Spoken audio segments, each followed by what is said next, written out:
Okay, we will go ahead and get started. It's just after 5:30, so thank you all for being here tonight. Aloha and welcome to our monthly Know Your Ocean speaker series. We welcome you to a very special presentation tonight with world-renowned underwater photographer David Fleetham. We're all very excited that you're here. I'm Jill Wirt, your MC, and I'm a project manager at Maui Nui Marine Resource Council. Tonight's presentation is part of Maui Nui Marine Resource Council's monthly Know Your Ocean speaker series, usually held on the first Wednesday of each month at 5:30 p.m. via Zoom. Maui Nui Marine Resource Council is celebrating 14 years of working for clean ocean water, healthy coral reefs, and abundant native fish. This monthly series is supported by the County of Maui Office of Climate Change, Resiliency, and Sustainability. A few things before we get going. You'll notice that your microphone is on mute, so please keep it on mute to avoid any distractions during the presentation. We invite you to submit questions by using the Q&A button on the lower edge of your screen, and we will have time at the end of the presentation to go through those questions and answer them with our presenter. So now it is my pleasure to do a brief introduction of David Fleetham. He is one of the most published underwater photographers in the world. He began diving and photographing underwater in 1976 and has been in Hawaii since 1986. For the first 10 years, he photographed in the cold but rich waters of British Columbia, Canada, and worked as a PADI instructor and U.S. Coast Guard certified boat captain in various dive businesses in the Pacific Northwest and Hawaii. From Hawaii, David has been on assignments to Indonesia, the Galapagos Islands, South Africa, the Bahamas, Micronesia, Australia, Sri Lanka, the Sea of Cortez, China, the Red Sea, the Socorro Islands, numerous locations in the South Pacific and Caribbean, and then back to the cold waters of British Columbia. David's photographs have been published around the globe with over 200 magazine covers to date. In 1991, his photograph of a sandbar shark appeared on the cover of Life. It's the only underwater image to ever be published on the cover. His award-winning work has been published by National Geographic, the Cousteau Society, and every North American diving publication. In 2010, David's image of a manatee was selected from 50,000 entries as the grand prize winner in the professional division of the National Wildlife Federation's photography contest. Galleries and agents in over 50 countries reproduce David's images thousands and thousands of times each year. His work can be seen in the American Museum of Natural History, the Smithsonian Museum, the Maui Ocean Center, and the Aquarium of the Americas, to name a few, and they all display his work. So thank you, David, so much for being here, and I will let you take it from here.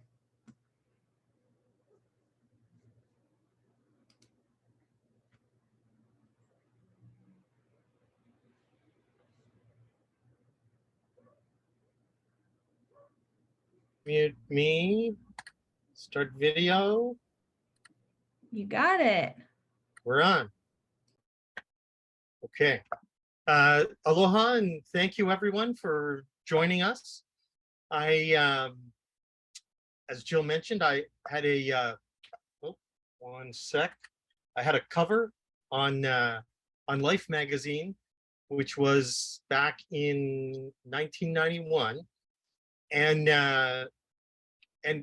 was probably still to this day sort of the highlight of my career.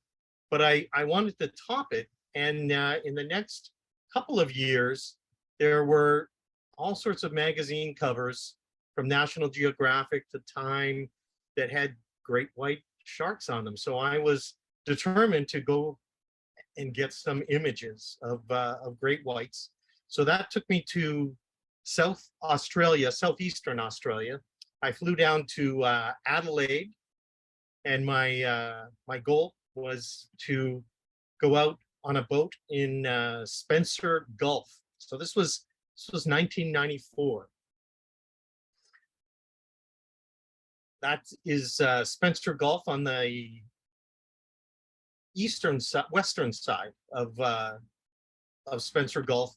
Is a little town called Port Lincoln, And below Port Lincoln, out in open ocean, are these little tiny islands called the Neptune Islands, and that's where great whites had been photographed many, many times back in the day. So I joined a bunch of photographers that were going out with Rodney Fox.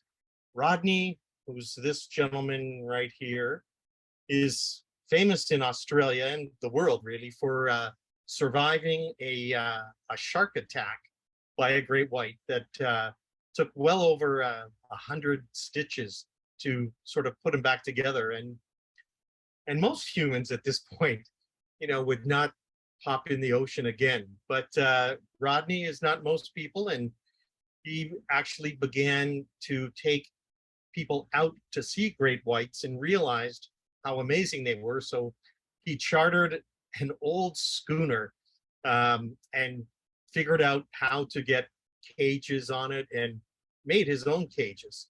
So this was my first trip out for great whites on the Faley, which was an old schooner, but it had plenty of deck space and bunks down below, and no one, all we cared about was finding a great white. We didn't care about the accommodations. So they had these huge coolers all over the deck that had munched up tuna parts and 5-gallon buckets of blood and fish oil, and there's a cage in the background that's going in the water there. And the cages they've sort of evolved over the years. This was the early years of cage diving. And Rodney still runs trips, or rather his son does. That's Andrew, back in '94, pouring blood into a container that they pump. There's a pump back here.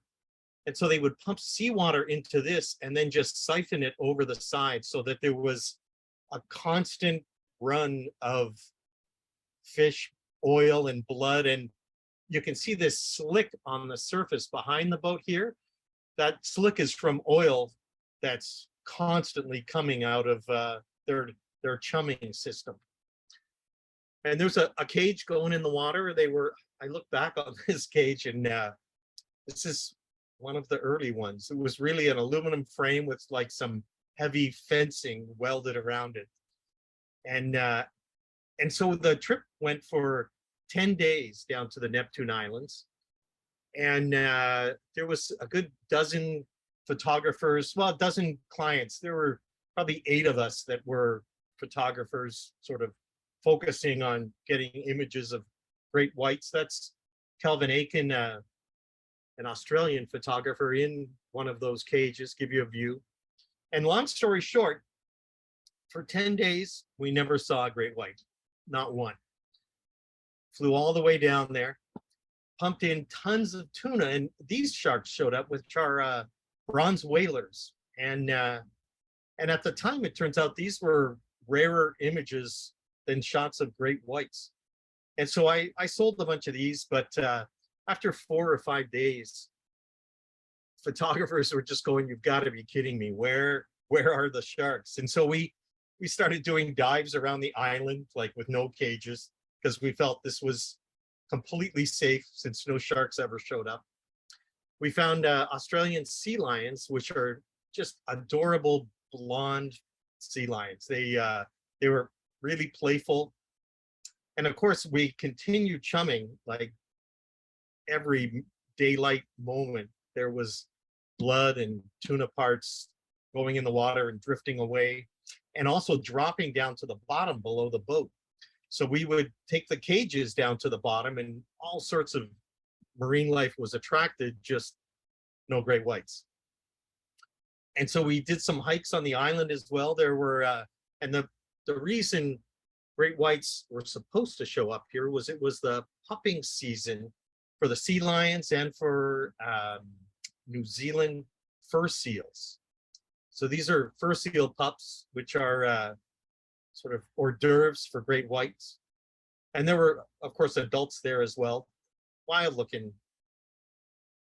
It was great fun, but no great whites. And Andrew still runs. They have a much nicer boat now. That's their vessel that they run trips off of. And I'll get into it later, but if I was to be asked where would you go, in the next year to photograph great whites, this is probably where I would go, and I'll get into why here in a little while. So I got skunked that year. I'm like, can't happen every year. So I was in contact with a biologist who was running trips, and I joined this boat in 1995. His name was Ian Gordon. Is Ian Gordon? He's still with us, and so he got me on as sort of crew photographer, and I was supposed to promote his operation, which was great. He did an amazing job, and you can see one of his cages behind. We'll get another look at him, but there were no doors that you open and close. There was an opening in the top that you would get into the cage with on the top, and then there was openings along the side and even an opening at the bottom. But as crew, I helped out with the tuna and what the crew duties were. So those are frozen slabs of tuna, which we would get from this freezer warehouse, pile into that trailer in the background, take it down and cart it onto the boat and put them in the coolers. And so the first year I was there was a hurricane, which in the South Pacific they call it a typhoon. We hid behind an island for the entire time. Long story short, again, 2 years in Australia to photograph great whites, nothing. So I go back the next year, and Ian says, well, come back and I'll give you 3 trips, 3 back-to-back trips. So 30 days trying to get a great white. And on this year, Ron and Valerie Taylor joined the trip. That's Ron. He's a famous cinematographer in Australia and really around the world now, as well as his wife Valerie, who's also an amazing artist. They both worked on a film back in 1971 with Stan Waterman called Blue Water White Death: The Search for the Great White Shark, which was just a groundbreaking film back at the time. And I've since dove with all of them a bunch of time, and they have more stories than we have time for. I dove with them in the Bahamas. That's Stan in the green shirt and Ron and Val Taylor. And all 3 of them shot footage as well for the film that came in 1975, Jaws, that sort of changed everybody's perception of great whites and did not change it for the better. But Ron was a cinematographer on that film. And so we have 3 trips back to back, and down to these little islands south of Port Lincoln. And when I say little, I grabbed a Google Earth view of the islands, and they're definitely not huge. There was a small area back in here where we would hide from the open ocean, and that's where we chummed and chummed and chummed. That's Doug Seifert. And there's another look at the cage. And to this day, these are still my favorite cages that I've been in. And that on the corners of them, you can see there's nothing here. They're sort of welded together in the middle, which allows you to go around the edge, so you could follow a shark as it moved by you. And you can see there's that square is open at the bottom, so you could get out through the bottom of the cage. And this is again another, you pump seawater in here, keep pouring blood and oil in, and it just runs out through that PVC pipe and into the water, and you hope that you attract a shark. So we did 2 10-day trips, still nothing, not a fin, not anything. So 3 years in Australia. I'm standing on the dock in Port Lincoln, shaking my head going, am I really going to go out on a 3rd 10-day trip? And this fishing vessel comes in with my first great white dead, strung up on the back of the boat. It was so disheartening. They have a fishery in South Australia for southern bluefin tuna. They go out into the Great Australian Bight and catch the tuna and keep them in a net, and then they tow that net back into Spencer Gulf. Another shot of that. That's Valerie getting a shot of that poor shark. So the tuna fishery, they bring the tuna in live in this giant net that they tow at like 1 or 2 knots.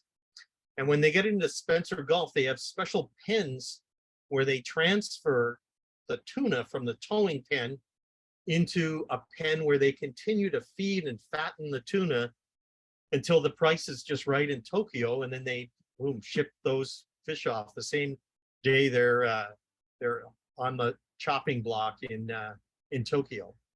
And so the tuna are in the pen, but in the towing pen that they tow, they get some fatalities. So the tuna die, they drop to the bottom of the net, and sharks, of course, that's their job. They clean up the ocean, so dead, rotting fish is what they're looking for. So they had mostly bronze whalers come, and when they bit the fish and sort of wrangled with it, they would often rip the net and then inadvertently swim into the net and not be able to find that small opening they made to get back out. So the fishermen, when they transfer the tuna to the holding pen, they did not want to transfer the sharks. And so up until this point in time, they would shoot the sharks and kill them.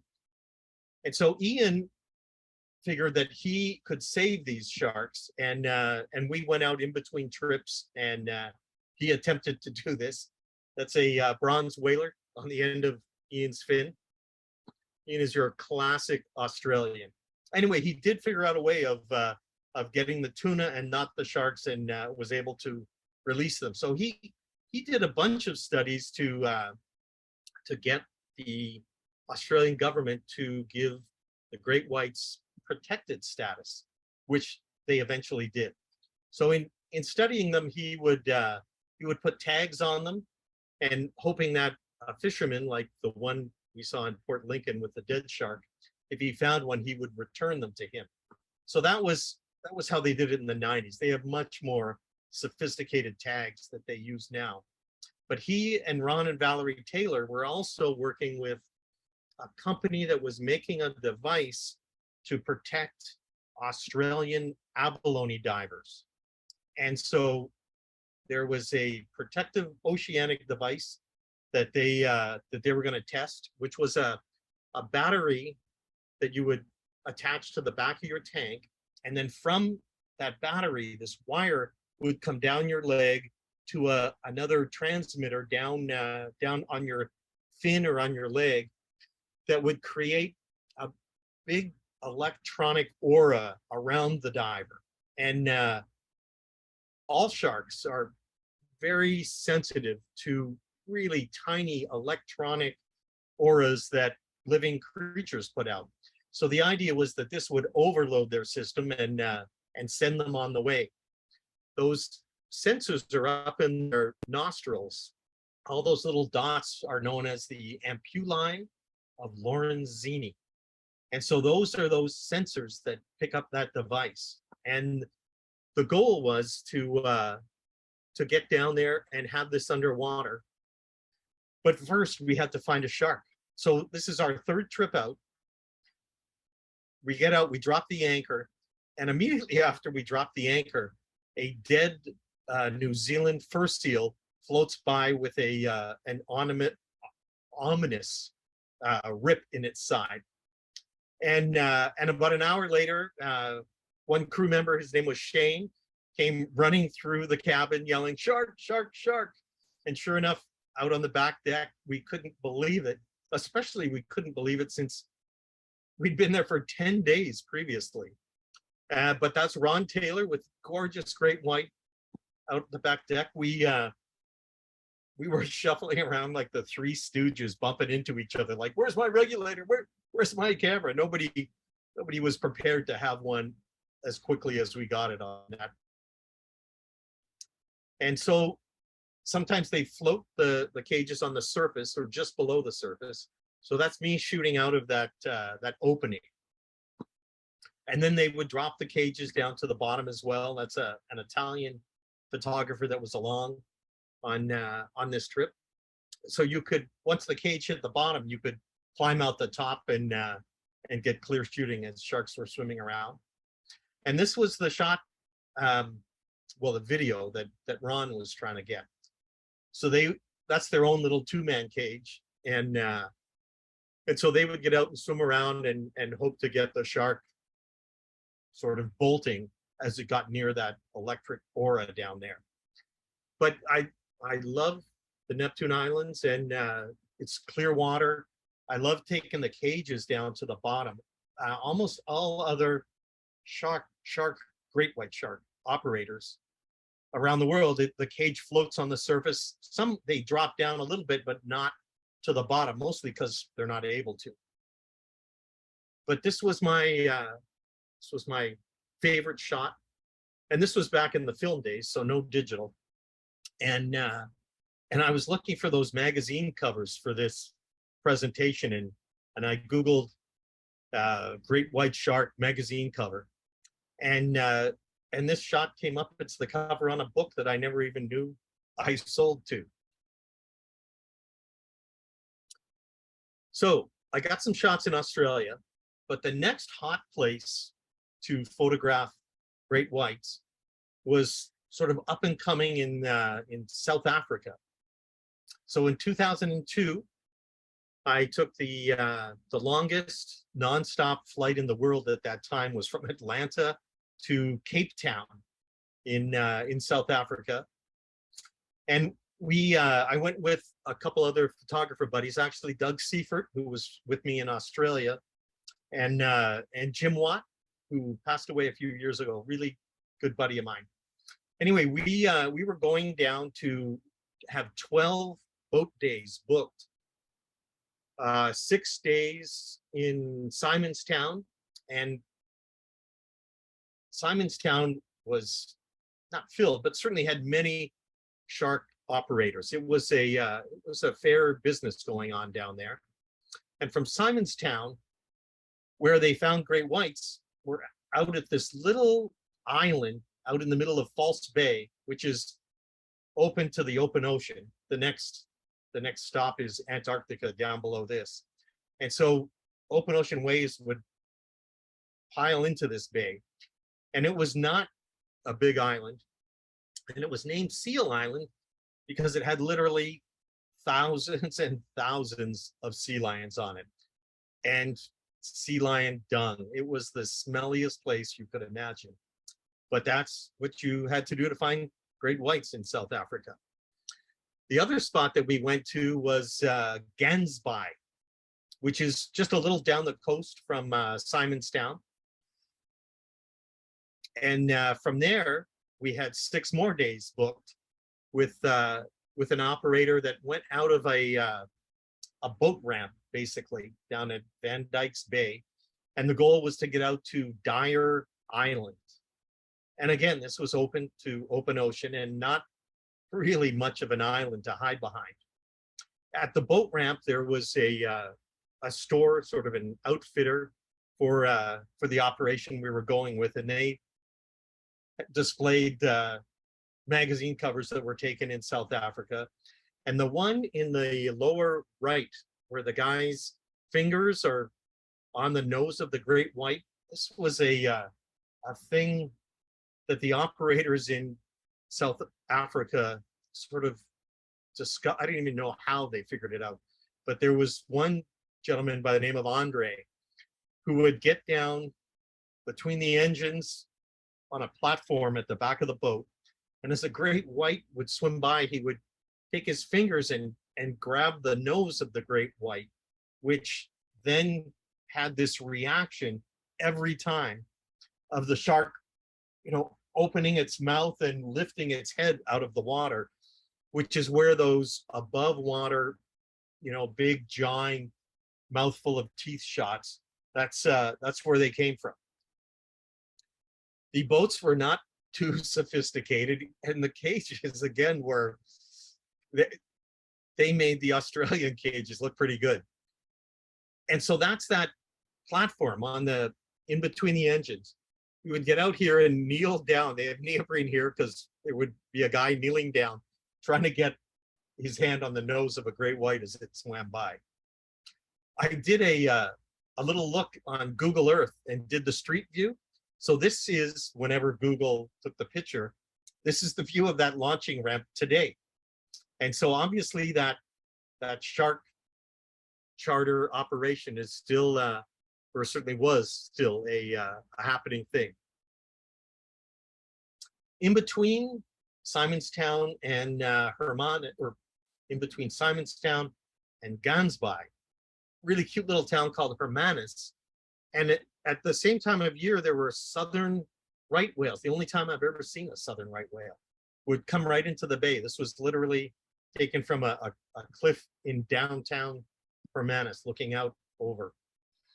And later we learned that according to the fishermen at the Cape of Good Hope, we were there for the roughest weather in 20 years.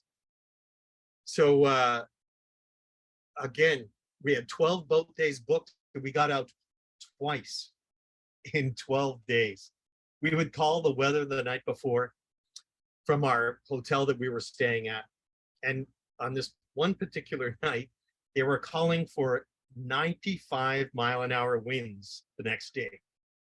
And I was like, 95, I think that's a hurricane. Is that not a hurricane or a typhoon?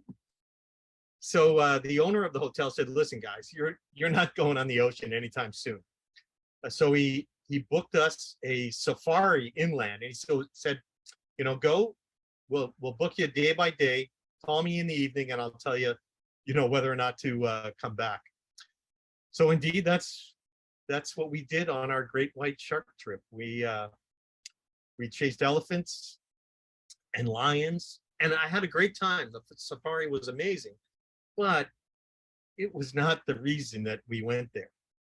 So we finally get back to Simonstown, and we join the operator down in at the dock, and he goes, yeah, we're not going out today. And the three of us looked at him and we looked at the bay and we were like, this is the best day we've seen so far. We are going. He goes, no, we don't go out on those days. And we were like, yeah, but we do. So we talked him into it. Out we went. That's myself, Douglas Seaford, and Jimmy Watt.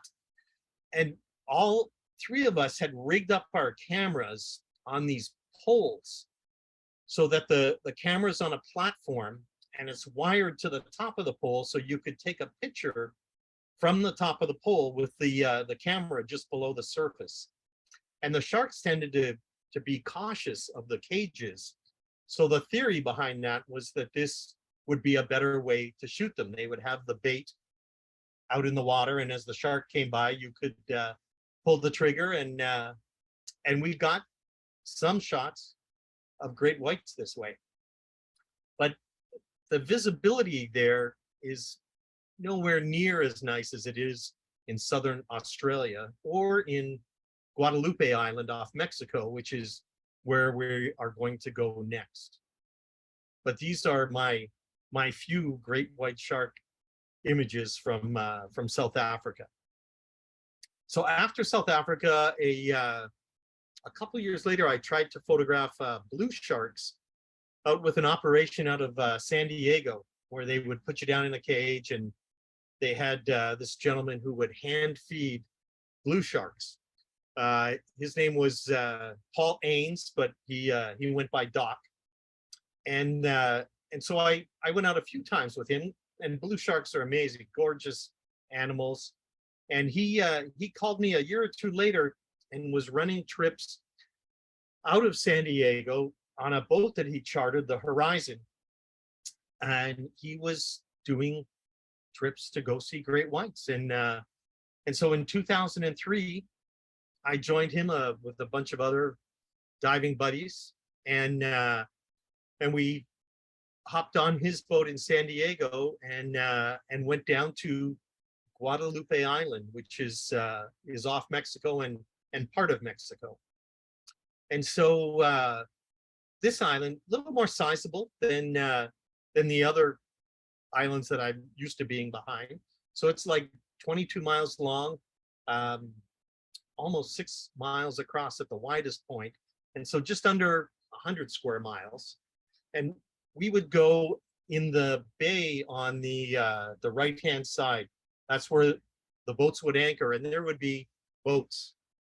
So you need a permit from the Mexican government to get out there, but there were, most of the time, at least 4, sometimes 5 or 6 great white shark charters off of Guadalupe Island. There's a look at the island. Amazing place, really volcanic in nature, and all sorts of pinnipeds on the shoreline there. Doc had maybe like 8 crew members to sort of facilitate the whole shark thing.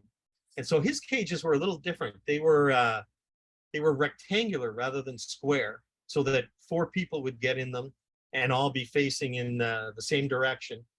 The top spots were on the end, because then you would have a corner, that you could sort of move around the side of to keep a shark in your viewfinder for longer. And Doc even invented this chum cannon device that he hooked up with air pressure from a scuba tank and would vaporize blood, tuna, and fish oil. And for the first day, he fired this out, thinking that it was spreading the scent further. But he had plenty of scent. There was mackerel and tuna of all varying degrees of decomposing, and they would chop this up and then pour it over the side in with these giant ladles. But it was an impressive operation with sort of 8 people working all day long to get a scent out there. Most of the divers from San Diego on this trip were wearing dry suits, as these 2 guys are. I've always worn a wetsuit down there. I found it not too bad. A buddy of mine, also who lived in San Diego, had his own boat and was down there for a month with a photographer from National Geographic shooting great whites. That's his boat, the Destiny. Steve Drogan is, I'm afraid, no longer with us. Nothing to do with sharks, but I miss him. Great guy. And so he invited me to spend 10 days on his boat. So I did. Doc's trip was a week. So it takes a day to get there from San Diego. So I did 5 days of sharking off the horizon, and then got back off his boat and onto Steve's boat, while the horizon went back up to San Diego and got another charter and resupplied the boat. And I quickly realized, so that's Brian Scarry, who's an amazing photographer for Nat Geo, and Mark Conlon, another photographer from San Diego. They were on Steve's boat along with myself. And Brian's work, he's got a special on Disney Channel right now called Secrets of the Whales. If you get Discovery Channel and you haven't seen this, it's an amazing series, really worth checking out. A couple of days on Destiny was sort of an eye-opener for me, and a realization in how much work those 8 people did on that other boat. This is a chum grinder that you would put tuna parts into, and it would grind it up and send it into the water. And Steve's boat only had a 2-man cage, so we would take turns, 2 people in the cage, and then 2 people would be attempting to attract sharks, as opposed to 8 people attempting to attract sharks, which made a difference. Although we did get animals that came in, but after all was said and done, my best shots were from Doc Ains' operation that had 8 people, working to attract great whites the entire time.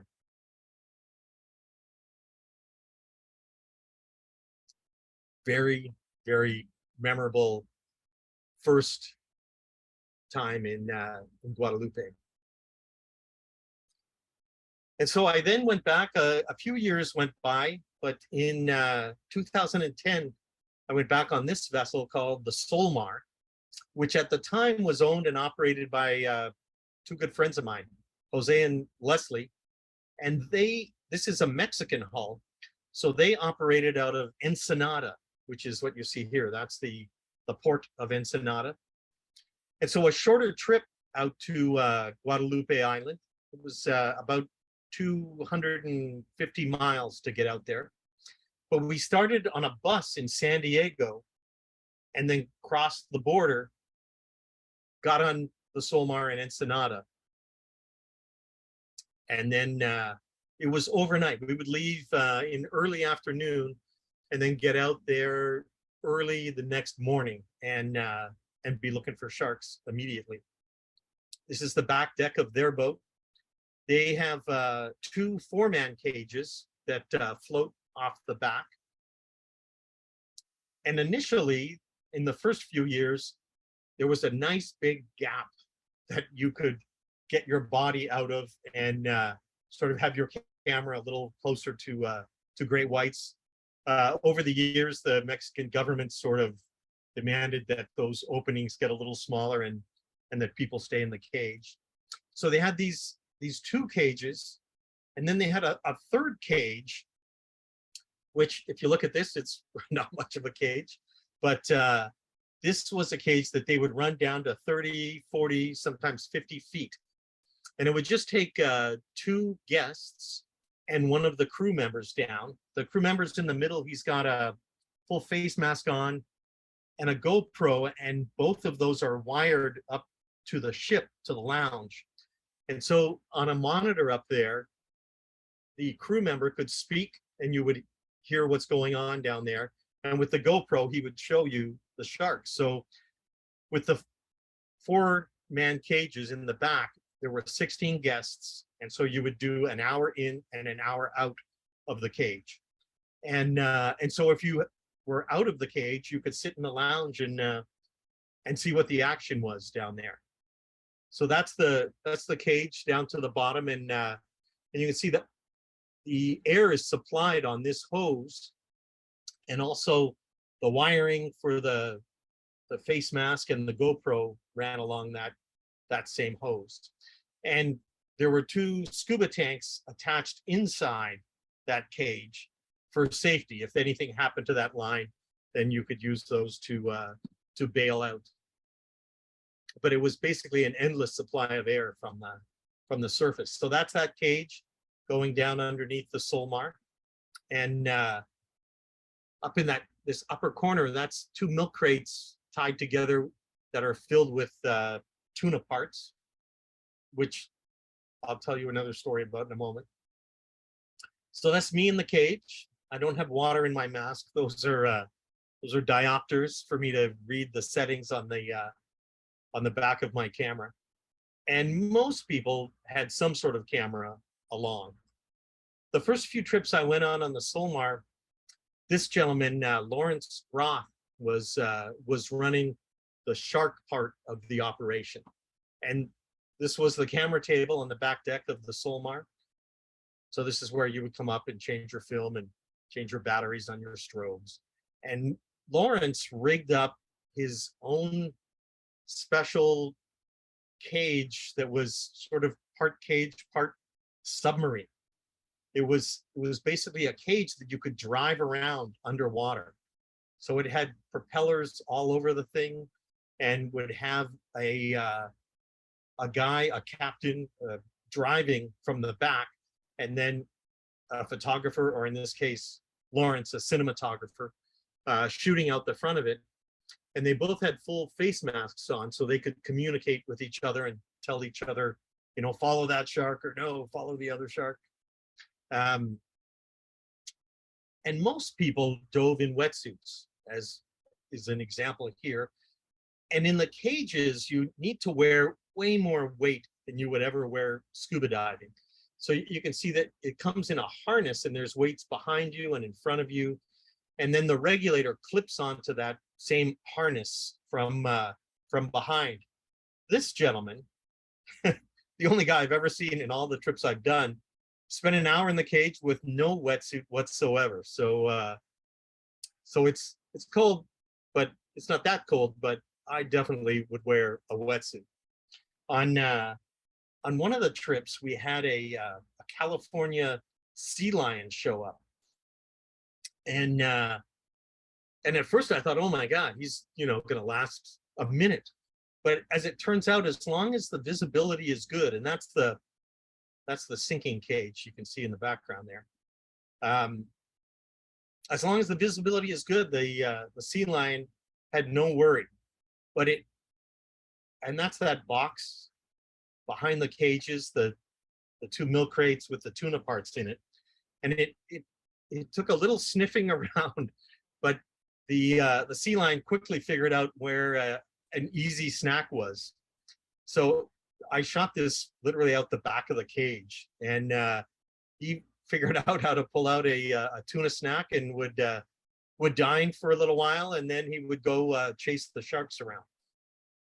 So the sea lions are just way more maneuverable than the great whites. The only way a great white would get them is in really bad visibility where the sea lion, could not see it coming. Birds were attracted to all the bait and tuna that was floating out behind the boat.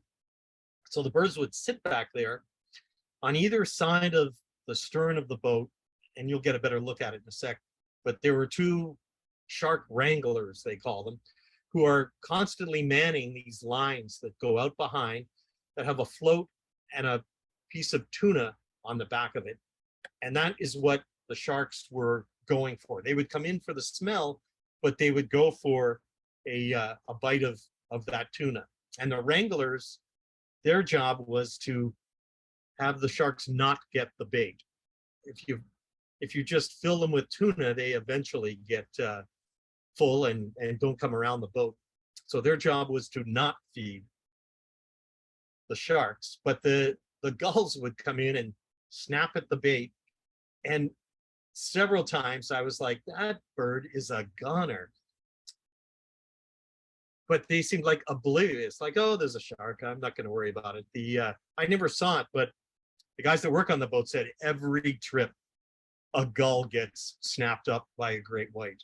This one just barely got out. And the sharks sometimes would rocket from the bottom straight up to sort of fool the wranglers. They were very well aware of the game and bust through the surface. And in this case, the wrangler got the bait away, and the shark was coming out hoping to get it. And this was my best shot of that classic open jaw. Those teeth are just remarkable. There's about 300 teeth in that mouth. And as the shark bites and closes its mouth, you can see its eye is looking at this point.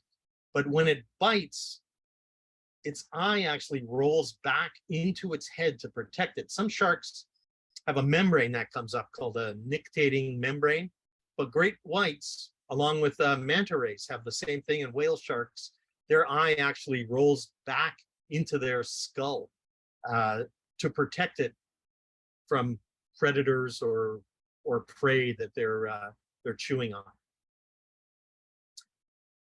I can't remember how many trips I've done on the Solmar now. I was invited there many times. 2015, I went out. The next year, I did 3 back-to-back trips in 2016. A wonderful vessel. I think it's like 110 feet in length. That's it off of Guadalupe there. And Guadalupe was just my best shots have come from there. Visibility is really amazing for the most part. And the sharks, they've been doing it for so long. They're so used to wrangler game that that they come really close to the cages. And there's one, so the wrangler won that time, but the sharks can really turn on a dime. He gets a second go at it, but again, does not get the bait this time. That's shot with a GoPro. I shoot with a wide angle lens. So usually a wide angle zoom, like a 16 to 35, and two strobes on either side. And so the idea of having a wide angle is to fill the frame, but shoot through the least amount of water to get the clearest shot. So this shark was maybe 12, maybe 16 inches away from the dome on my camera. And you don't always get sharks. I've spent my hour in the cage and never seen a shark come by. We would see other things. I saw a whale go by one time, probably a minke whale. These are called yellowtails, really good eating fish. You would see huge schools of tuna would go by. Here's another shot with a drone, and all the drone footage is by Adam Quinn, a good buddy of mine. Again, the shark does not get the bait there, but you can see those wranglers on either side kind of manning those lines all the time. But when the sharks swim like so casually, and then at the last minute, it just takes two sort of strokes of their tail, and this guy this time got the bait. There's been a bunch of studies done off Guadalupe with biologists who, I don't know if you remember that tag that Ian Gordon had that he was tagging sharks with. This is, again, one of those tags in a shark, and algae has completely grown over it. Algae will not grow on the skin of the shark, but it does on those tags. And these are not tags, these are parasites up higher on the dorsal fin there. That's another look at Guadalupe Island with the Solmar, and the stern of the Solmar with the cages floating behind. And you can see the platforms that come off either side of the stern where those wranglers stand. So it gives them a really good look. And they were on for an hour as divers changed out of the cages. The wranglers were changed because you literally had to have that line in your hands and be staring at that water constantly, looking for a shark to come out. Here's a diver getting out of the cage, kind of sped up. So there's four air lines, one going to each diver that's in there. They take the weight belt off, and then you climb out and they close it back up again. So another wrangler hard at work. And so if somebody said, hey, where should I go to photograph great whites? I would have said Guadalupe Island, but the Mexican government has denied all the permits for this season. So there were all sorts of charter boats and charters booked for the season, but it's, from the last thing that I heard, it looks like there's going to be no boats at Guadalupe Island for great whites this season, which will be interesting.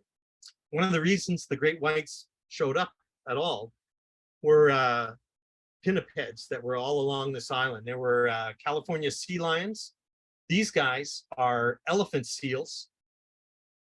And so they're there and they're all pupping at this time.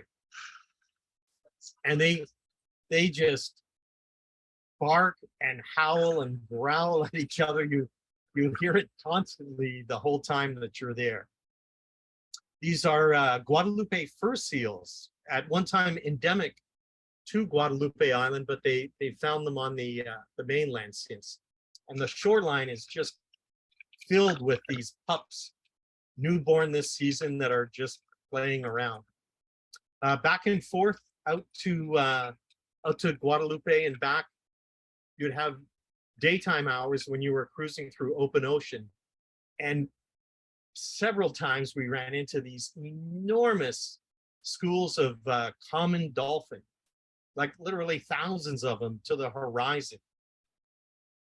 And they would shoot over to the boat to ride along the bow of the boat. And as they're approaching the boat, they would leap out of the water. And I just, some of my favorite shots are these guys. And if one is good, then three is better. Really amazing, amazing animals.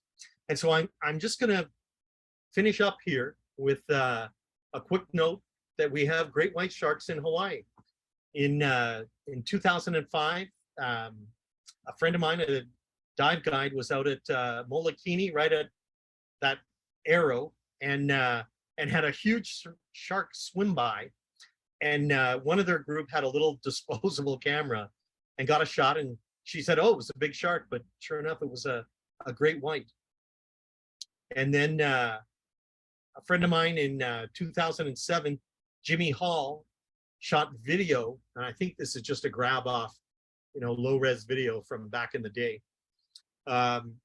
He was running a shark operation out of Haleiwa and took snorkelers out in a cage to see sandbar sharks and Galapagos sharks, and I think there's still a couple operations doing that.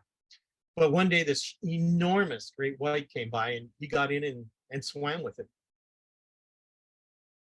And then this was a fisherman actually off Maui back in March of 2017, and now GoPros are around. And so he was fishing and had a big shark circle his boat and put a GoPro in the water, and sure enough, it was a great white. And then back in 2019, a sperm whale carcass looked like it was going to drift onto shore off Oahu. And I can't remember what department, Coast Guard or DLNR or somebody, hauled it 10 miles out into open ocean. And the next day, a few boats went out and found it, along with what they say is the largest living great white that has been recorded so far. They've named it Deep Blue, and there actually dolphins came by at one point in time.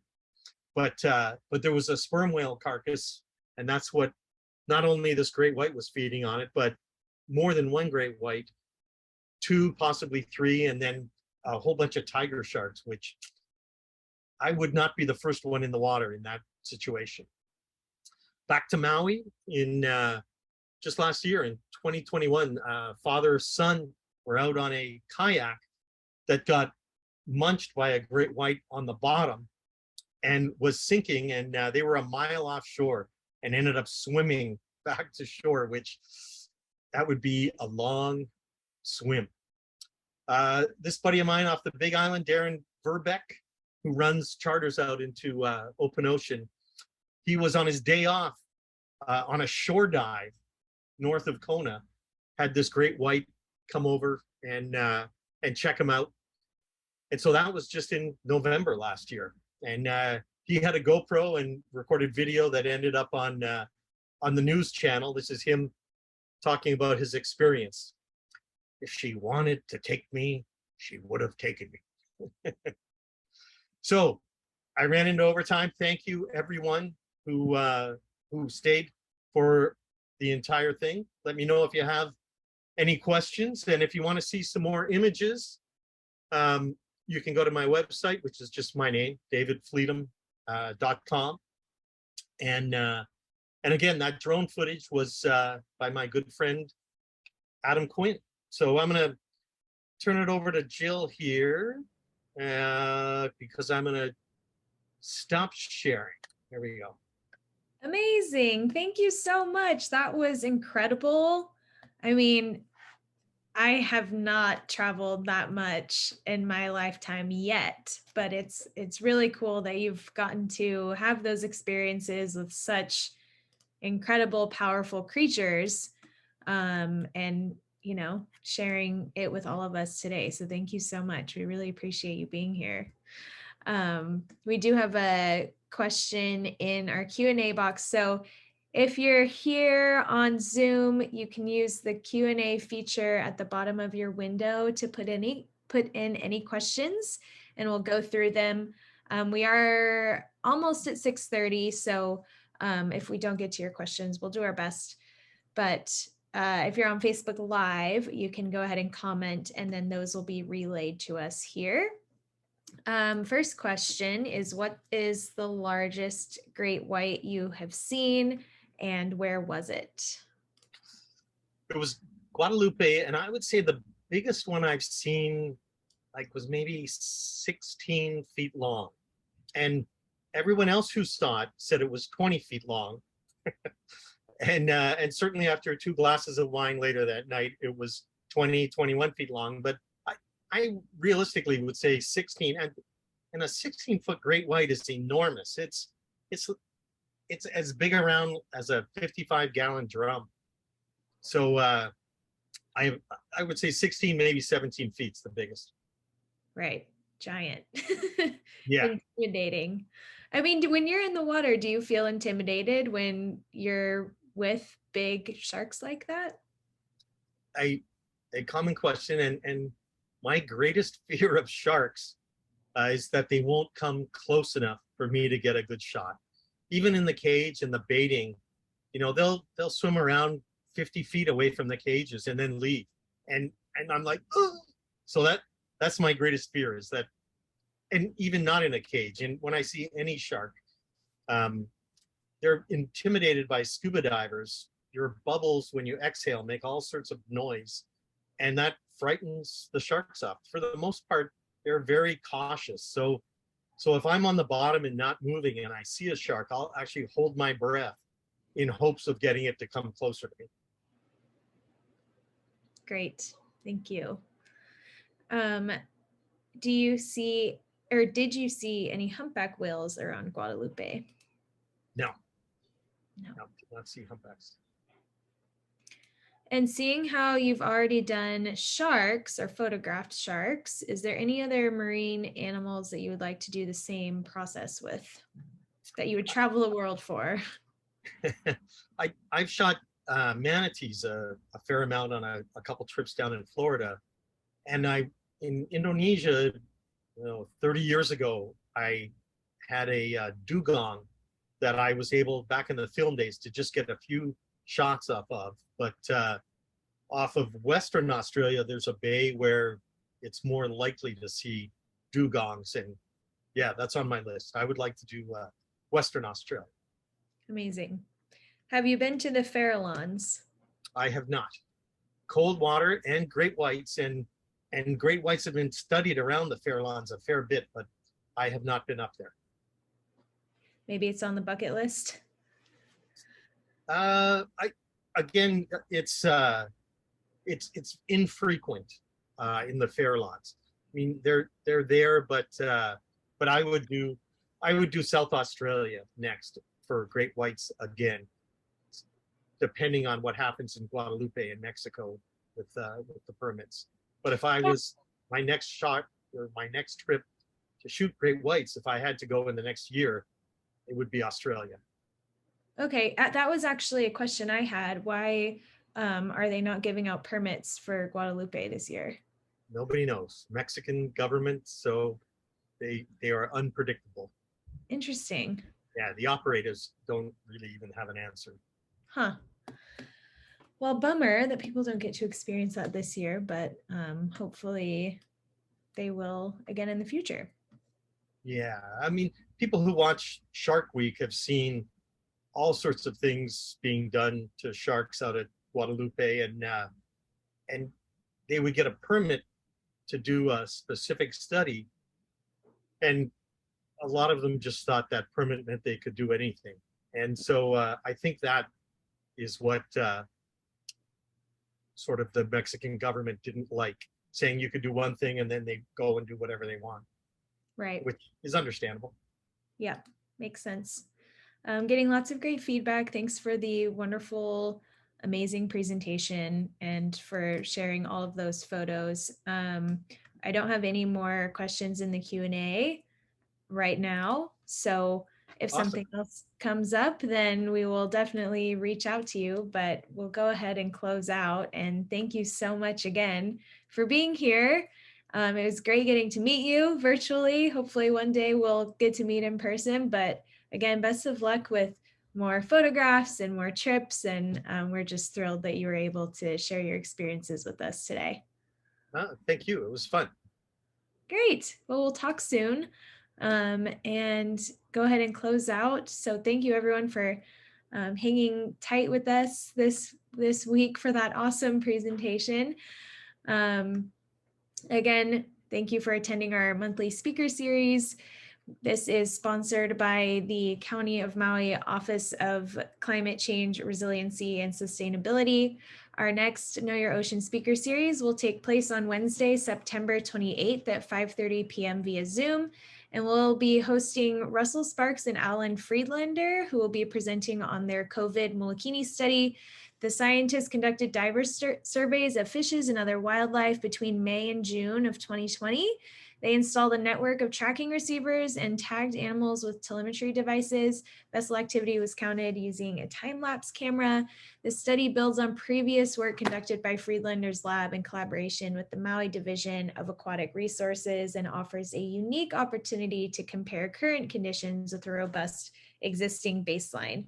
To hear about signing up for this talk and to learn about other future presentations, please sign up for a free subscription to our monthly e-newsletter, Reef and Brief, at mauireefs.org.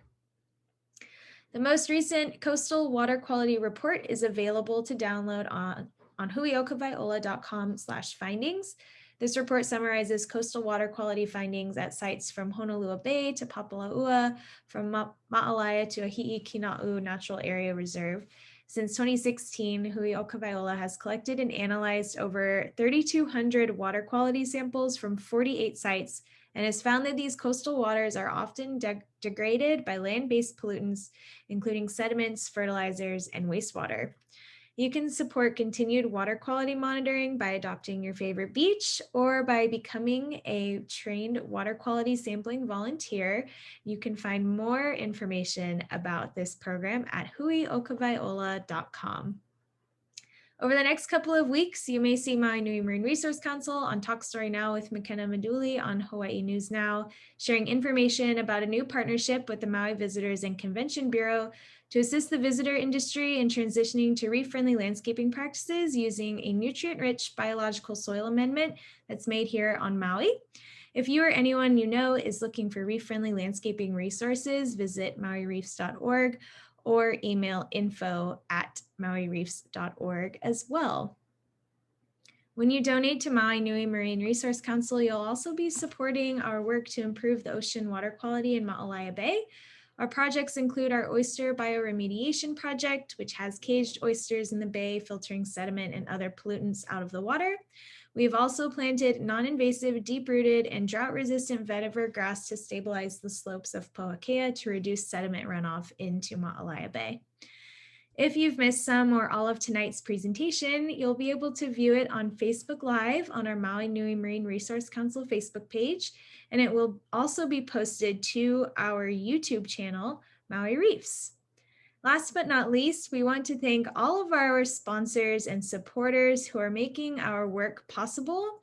And we also wish to thank individual donors like you, and for those of you who take the time to attend our webinars each month. Mahalo for making a difference. Thank you all again for joining us and have a wonderful evening. We will see you next month. Aloha.